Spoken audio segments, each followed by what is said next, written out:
सुर्खियों में।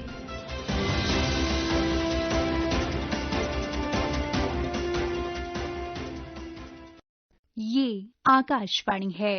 प्रस्तुत है कार्यक्रम सुर्खियों में। इसके अंतर्गत सुनिए, भारत के विकास को नई गति देते प्रगति प्लेटफॉर्म पर प्रधानमंत्री संग्रहालय के अध्यक्ष और प्रधानमंत्री के पूर्व प्रधान सचिव नृपेंद्र मिश्र के साथ प्रसार भारती संवाददाता मुकुल शर्मा की विशेष बातचीत। नमस्कार, आप सभी का स्वागत हमारे इस खास कार्यक्रम में। हमारे साथ मौजूद हैं प्रधानमंत्री संग्रहालय के अध्यक्ष और श्री राम जन्मभूमि निर्माण समिति के अध्यक्ष और प्रधानमंत्री के पूर्व प्रधान सचिव श्री नृपेंद्र मिश्र जी। बहुत बहुत स्वागत सर आपका। धन्यवाद। सबसे पहले आपसे सर समझना चाहूंगा, प्रधानमंत्री मोदी के साथ आपने लंबे अरसे से हमने देखा किस तरीके से काम किया, अभी भी आप उनके देखते हैं किस तरीके से सरकार में लगातार काम हो रहा है, लेकिन एक जो विजन निकल कर आया उसको कैसे आप देखते हैं? क्या शुरुआत से ही एक विजन था कि अपने राष्ट्र को, अपने देश को कैसे हमें आगे बढ़ाना है?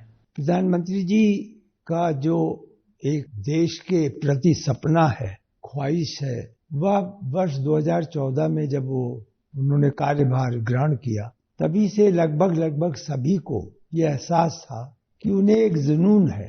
वो ये जानते हैं कि ये देश विकास कर सकता है और वे आशावान थे कि उनके कार्यकाल में एक विकसित भारत की रचना हो सकेगी। उनकी चिंता ये जरूर थी प्रारंभ से ही कि हम देश को, देश के हर नागरिक को, व्यवस्था को, इस्टेब्लिशमेंट जिसको कहते हैं जी, जो इंस्ट्रूमेंट हैं सरकार के, उनको हम दो चीजें कैसे समझाएं। पहली तो वह आवश्यकता थी, जो चाहते थे कि इंस्ट्रूमेंट्स नागरिक उसे इनकलकेट करें। तो बड़ी सरल भाषा में वो कहा करते थे कि हमें एक पर्टिकुलर गोल, एक पर्टिकुलर सिचुएशन के लिए एम्बिशियस होना पड़ेगा। वो ये कहते थे कि हम कहीं न कहीं ये महसूस करते हैं कि दारिद्र्य का मतलब होता है पावर्टी ऑफ एम्बिशन।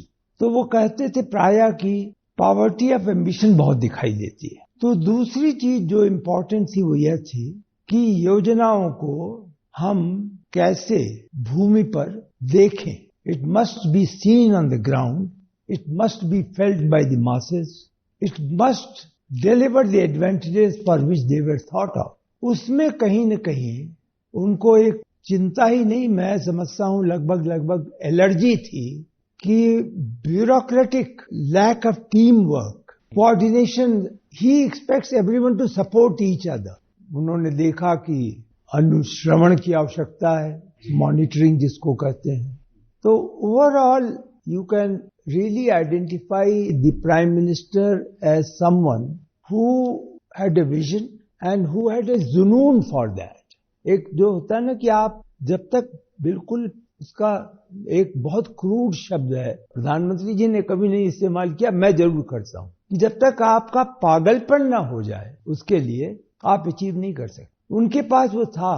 वास्तविकता यह है कि वो दिन रात इसी को सोचते हैं, इसलिए उनके पास बहुत कम समय है और चीजों के लिए। जी, और उसी के अनुसार हम क्या प्रगति को भी देख सकते हैं, जिस तरीके से अभी उसकी 50वीं बैठक की अध्यक्षता उन्होंने की, तो ये एक सिलसिला हम मान सकते हैं कि वहीं से चल रहा है कि कोई भी कहीं से भी कोई भी चीज लैक ना करे। उनके कार्यभार ग्रहण करने के बाद यह व्यवस्था अपनाई गई। मैं निश्चित रूप से उनके साथ जो अधिकारी गण आए थे गुजरात से, जहां उन्होंने इस अनुभव के अच्छे नतीजे देखे थे, तो उन अधिकारी गणों ने, उनको ये ज्यादा एहसास था जी कि प्रधानमंत्री जी को इस व्यवस्था के लिए क्या आवश्यकता है। मैं ये अपनी भी कमजोरी बताऊंगा जी कि मुझे इतना एहसास नहीं था कि वह किस व्यवस्था के तहत अनुश्रवण करना चाहते हैं, लेकिन ये जो टीम थी ये उनकी पहल थी, क्योंकि उन्होंने वहां देखा था। वो गुजरात से आए थे। तो एक कमरा निश्चित किया गया, सारे जो इंफ्रास्ट्रक्चर होता है कम्युनिकेशन का, शेयरिंग का, वर्चुअल टॉक करने का, वह सब इस्टेब्लिश किया गया और कुछ आधार बिंदु जो प्रधानमंत्री से मिलकर तय किए गए कि ये प्रगति एक ऑर्डिनरी मॉनिटरिंग मीटिंग नहीं थी, ये रिव्यू मीटिंग के रूप में आप न सोचें। इसमें प्रोजेक्ट भी पहले से सिलेक्ट होते थे जी, और वह प्रदेश स्तर पे जो इम्प्लीमेंट कर रहे हैं वह लोग, और जो केंद्र स्तर पे हैं वह लोग, इनको सूचना मिल जाती थी कि ये 10 प्रोजेक्ट्स या 12 प्रोजेक्ट्स जी प्रधानमंत्री जी निश्चित तिथि पर उसका अनुश्रवण करेंगे, रिव्यू करेंगे। एक बहुत खास बात यह थी कि इन बैठकों में फियर का माहौल नहीं था। जो अधिकारी आते थे तैयारी करके आते थे, उन्हें मालूम था कि बिना तैयारी के उनका कोई विकल्प नहीं है जी। लेकिन कभी ऐसा नहीं था कि डर के माहौल में आवश्यक सूचनाएं प्रस्तुत करने में सफल ना हो।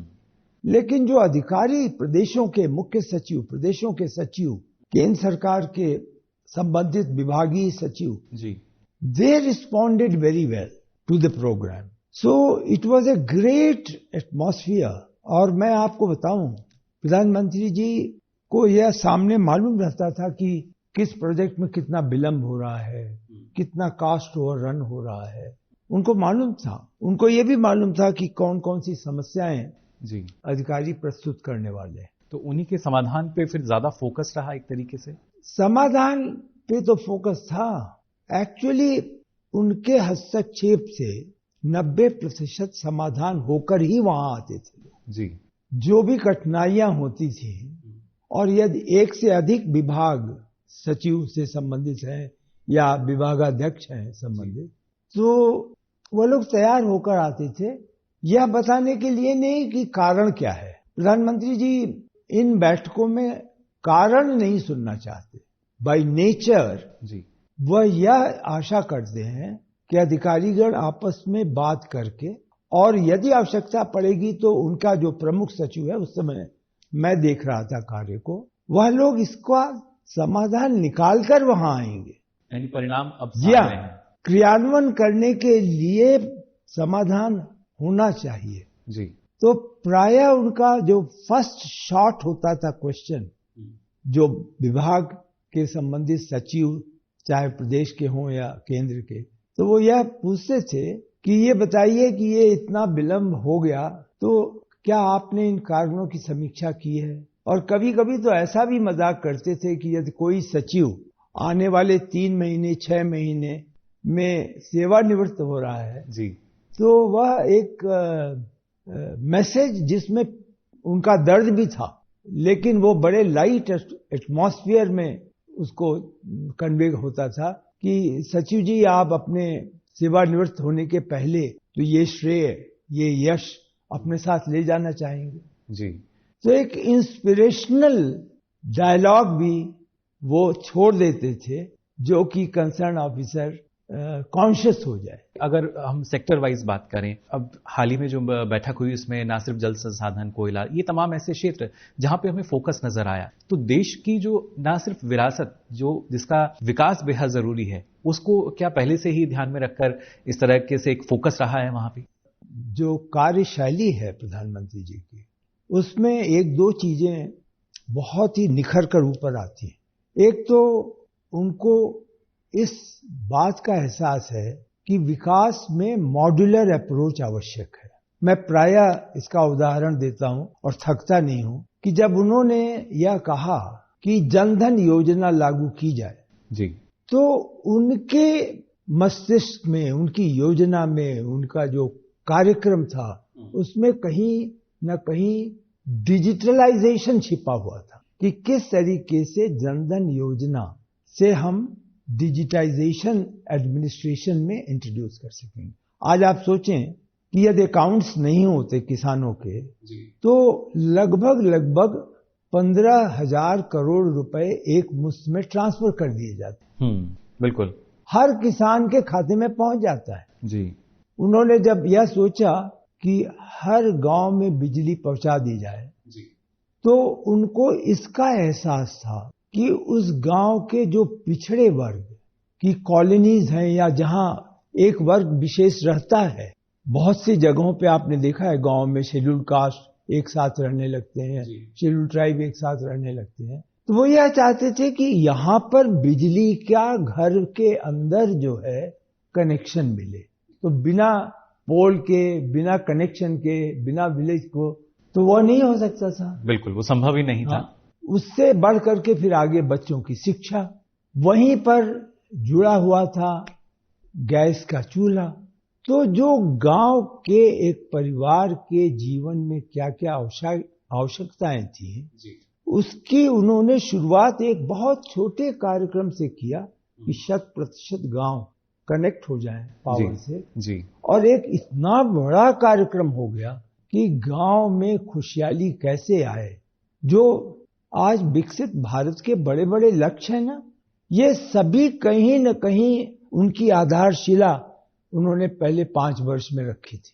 और उस 5 वर्ष पे आज एक नया एक तरीके से इमारत खड़ी हो रही है। बिल्कुल। और लोगों को शायद ये नहीं पता था कि वाकई प्रधानमंत्री खुद न सिर्फ हर योजना के बारे में जानकारी लेते हैं, उस पर समीक्षा करते हैं, कहाँ किसी तरह की दिक्कत आई और उसके बाद जो कहा गया वो समय रहते पूरा हुआ या नहीं हुआ, सारी जानकारी प्रधानमंत्री लेते थे। एक तो वो इतने अच्छे कम्युनिकेटर हैं जी, जो संवाद है ना उनका, वो जनता के से सामान्य संवाद से अलग थोड़ा सा इस दृष्टि से है कि वो हर एज ग्रुप के साथ संवाद करने की क्षमता रखते। और इसलिए वो कहते भी हैं कि पूरा देश मेरा परिवार है। परीक्षा पर चर्चा तो एक बालकों के साथ संवाद हो गया। नई टेक्नोलॉजी तो उन्होंने जो ये आजकल जेड जनरेशन हो गया है जी, तो उन्हें मालूम है कि ये जो क्रिएटिव एज है 25 से 40, इसमें वह किस प्रकार से दिशा ही नहीं उत्साह भर सकते हैं। वरिष्ठ लोगों के साथ चर्चा तो वह उनका एक अलग माध्यम हो जाता है। तो एक तो ये बात बड़ी ऐसे कम्युनिकेटर आपको, एंड दैट इज वाई वो हर वर्ग का विश्वास जो है उन्होंने पाया है।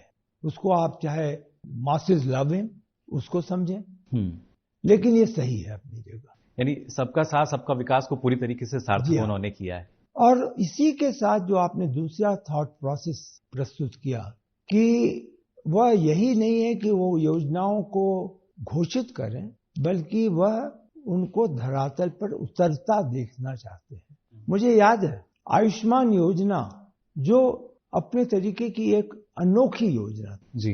आप सोचें कि हेल्थ के ऊपर कितना व्यय हम सबका होता है, उसमें एक वर्ग विशेष को राहत मिल सके, अस्पताल तक जाने की सुविधा मिल सके, तो उन्होंने आयुष्मान योजना की।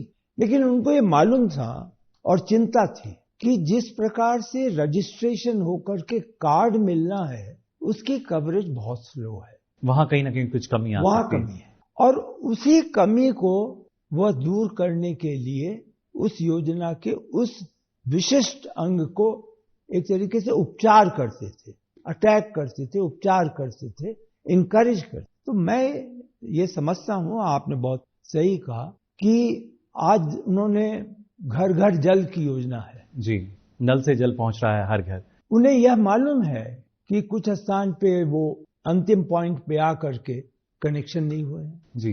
उन्हें यह मालूम है कि यदि जल की व्यवस्था हो भी गई है तो जिस प्रकार से पंचायत को उसकी जिम्मेदारी या सहकारिता को जिम्मेदारी लेनी चाहिए समूह विशेष को, वो कदाचित उसमें कमी है।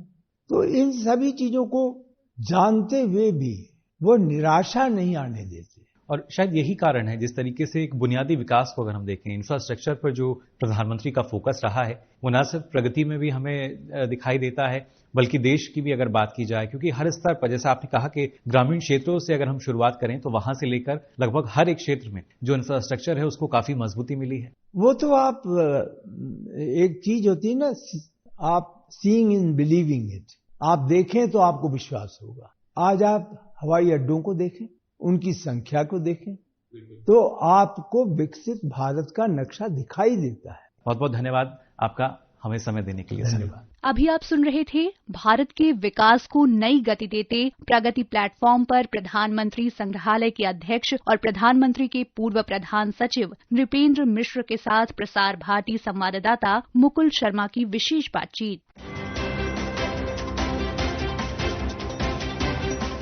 सुर्खियों में